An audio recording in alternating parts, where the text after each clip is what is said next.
ഒൻപതാം സ്ഥലം. ഈശോ മൂന്നാം പ്രാവശ്യം വീഴുന്നു. ഈശോ മിശിഹായെ ഞങ്ങൾ അങ്ങയെ കുമ്പിട്ട് ആരാധിക്കുന്നു. എന്തുകൊണ്ടെന്നാൽ വിശുദ്ധ പുരുഷനാൽ അങ്ങ് ലോകത്തെ വീണ്ടും രക്ഷിച്ചു. മുന്നോട്ട് നീങ്ങുവാൻ അവിടത്തേക്ക് ഇനി ശക്തിയില്ല. രക്തമെല്ലാം തീരാറായി. തല കറങ്ങുന്നു, ശരീരം വിറയ്ക്കുന്നു. അവിടുന്ന് അതാ നിലം പതിക്കുന്നു. സ്വയം എഴുന്നേൽക്കാൻ ശക്തിയില്ല. ശത്രുക്കൾ അവിടുത്തെ വലിച്ചെഴുന്നേൽപ്പിക്കുന്നു. ബലി പൂർത്തിയാകുവാൻ ഇനി വളരെ സമയമില്ല. അവിടുന്ന് നടക്കുവാൻ ശ്രമിക്കുന്നു. നീ പീഡിപ്പിക്കുന്ന ഈശോയാകുന്നു ഞാൻ എന്ന് ശാവൂലിനോട് അരുളിച്ചെയ്ത വാക്കുകൾ ഇപ്പോൾ നമ്മെ നോക്കി അവിടുന്ന് ആവർത്തിക്കുന്നു. ലോകപാപങ്ങൾക്ക് പരിഹാരം ചെയ്ത കർത്താവേ, അങ്ങേ പീഡകളുടെ മുമ്പിൽ എൻ്റെ വേദനകൾ എത്ര നിസ്സാരമാകുന്നു. എങ്കിലും ജീവിതഭാരം നിമിത്തം ഞാൻ പലപ്പോഴും ക്ഷീണിച്ചു പോകുന്നു.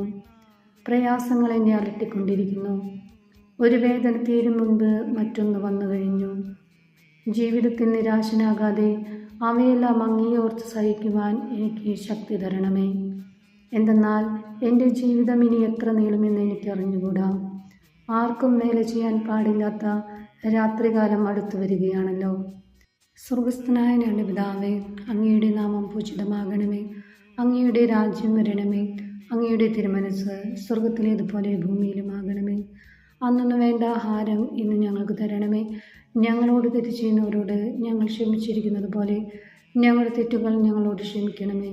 ഞങ്ങളെ പ്രലോഭനത്തിൽ ഉൾപ്പെടുത്തരുതേ, തിന്മയിൽ നിന്ന് ഞങ്ങളെ രക്ഷിക്കണമേ. ആമേൻ.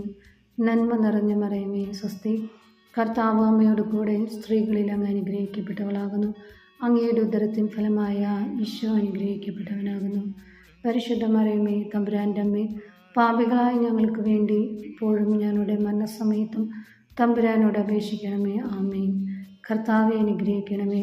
പരിശുദ്ധ ദേവമാതാവേ, ക്രൂശിതനായ കർത്താവിൻ്റെ തിരുമുറിവുകൾ എൻ്റെ ഹൃദയത്തിൽ പതിപ്പിച്ചുറപ്പിക്കണമേ.